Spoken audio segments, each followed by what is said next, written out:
தீபம் YouTube channel நண்பர்களுக்கு அனைவருக்கும் வணக்கம்.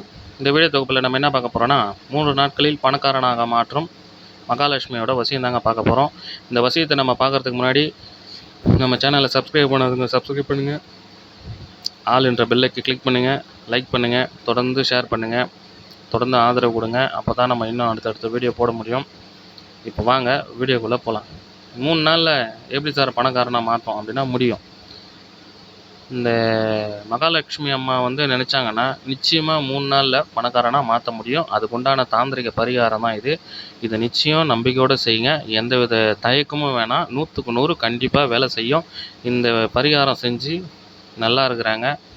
நான் நிறைய பேருக்கு சொல்லியிருக்கிறேன். சரி, மக்களாகிய நீங்களும் தெரிஞ்சுக்கணுன்றதுனால தான் இதை கேட்டிருக்கிறேன். உங்களுக்கு நம்ம சப்ஸ்கிரைபர் ஒருத்தர் கேட்டிருந்தார். அதனால் உங்களுக்கு எளிய முறையில் பரிகாரம் எதனா இருந்தால் சொல்லுங்கன்னு. அதனால் இதை நான் உங்களுக்கு சொல்கிறேன். சரிங்களா? இப்போ இது எப்படி செய்யணுன்றதை நான் சொல்கிறேன். இப்போ உங்கள் வீட்டில் ஒரு தென்னை மரம் வச்சுருப்பாங்க. அதில் விடுற கொலை அந்த இளநீரை மட்டும் எடுத்துக்கங்க. கீழே விழாத அந்த இளநீரை மட்டும் அப்படியே எடுத்துக்கின்னு மஞ்சள் நூல், அதாவது வெள்ளை நூல் வாங்கி அதுக்கு மஞ்சள் தடவைனா மஞ்சள் நூல், நம்ம கலசத்துக்கு சுற்றுவோம்ல தேங்காய், அந்த மாதிரி அந்த கலசத்துக்கு சுற்றுற மாதிரி சுற்றிக்குங்க. 108 சுற்று வரணும். சுற்றிக்கின்னு அதுக்கு மஞ்சள் குங்குமம் வச்சுக்கின்னு அடியில் வாழை இலை வச்சுக்கின்னு பச்சரிசி போட்டு பச்சரிசி கலந்த மஞ்சள் அரிசி, சரிங்களா, அதை போட்டுக்கின்னு கலசத்தை ரெடி பண்ணிக்கோங்க. கலசத்தில் காஞ்ச தேங்காய் மேலே வைப்போம். இந்த இளநீரை நம்ம நூல் சுற்றி 108 சுற்றி அதுக்கு அந்த காஞ்ச தேங்காய்க்கு மேலே மட்டை தேங்காய்க்கு மேலே இதை வைப்போம். நம்ம இந்த இளநீரை வைக்க போகிறோம். அவ்வளோதான் வித்தியாசம், வேறு எதுவும் கிடையாது. படையிலன்னு பார்த்திங்கன்னா வெத்தலை பாக்கு, பூ, பழம் எப்போதும் எல்லா பூஜையிலையும் சொல்கிற மாதிரி கரெக்டு அதே இது தான். ஸ்வீட்டு மட்டும் வைக்கணும். ஸ்வீட்டு காரம் இருக்கட்டும், பால் பாயாசம் இந்த மாதிரி ஏதாச்சும் இருந்தாலும் ஓகே தான். அதுக்கப்புறம் பார்த்திங்கன்னா மல்லிகைப்பூ இருக்கணும். மல்லிகைப்பூ கண்டிப்பாக இதுக்கு தேவை. மல்லிகைப்பூ ரொம்ப ரொம்ப முக்கியம்.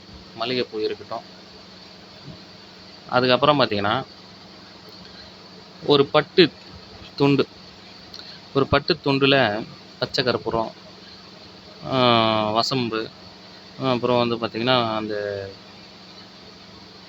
வாசனை நிறைந்த திரவியங்கள் இதெல்லாம் அதில் வச்சு ஒரு மூட்டையாக கட்டிக்கின்னு அந்த கலசத்துக்கு கீழே வச்சுக்கின்னு நீங்கள் என்ன பண்ணுங்கள், நம்ம யூடியூப் சேனலில் நிறைய லக்ஷ்மி வசியம் மந்திரம் போட்டுருக்குறோம். அதில் ஏதாச்சும் உங்களுக்கு வசதியாக உங்களுக்கு சொல்கிறதுக்கு வசதியாக இருக்கிற ஏதாச்சும் ஒரு லக்ஷ்மி மந்திரத்தை எடுத்து காலையில் சாயங்காலம் 2 வேளையும் லக்ஷ்மி மந்திரத்தை சொல்லணும். காலையில் பிரம்ம முகூர்த்தத்தில் சாயங்காலம் 7 மணிக்கு மேலே மல்லிகைப்பூவால் அர்ச்சனை செஞ்சபடி சொல்லணும். திக்கக்கூடாது, திணறக்கூடாது. அந்த ப்ரொனன்சியேஷன் கரெக்டாக வரணும். எக்காரந்து கொண்டு திக்கக்கூடாது, சரளமாக வரணும். வாயில் எந்த ஒரு சின்ன மிஸ்டேக் கூட வரக்கூடாது. 1008 சொல்கிறீங்க. சொல்லிவிட்டு அந்த பூவை ஒரு மந்திரம் சொல்லிவிட்டு மல்லிகைப்பூவை அந்த கலசத்து மேலே போடுங்க. போட்டுட்டு இதே மாதிரி தொடர்ந்து 3 நாள் செஞ்சிங்கன்னா நிச்சயம் உடனடியாக அந்த தெய்வம் லக்ஷ்மி அம்மா உடனடியாக நம்ம வீட்டுக்கு சேருவாங்க. உங்களுக்கு அதிர்ஷ்டம் கண்டிப்பாக கிடைக்கும். இந்த ஒரு பழமொழி இருக்குது இல்லை, கூரையை பூச்சின்னு கொடுப்பான்னு, அந்த மாதிரி உடனடியாக உங்களுக்கு எல்லாமே தன்னால் நடக்கும். ஒரு ஒரு ஒரு கனவு மாதிரி இருக்கும் எல்லாமே. அந்தளவுக்கு இமிடியேட்டாக வேலை செய்யும்.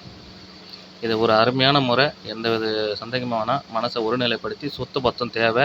எல்லா பூஜைக்கும் முன் செய்ய வேண்டிய பூஜை விநாயகர் பூஜை முடிச்சுட்டு தான் நீங்கள் அதை செய்யணும்.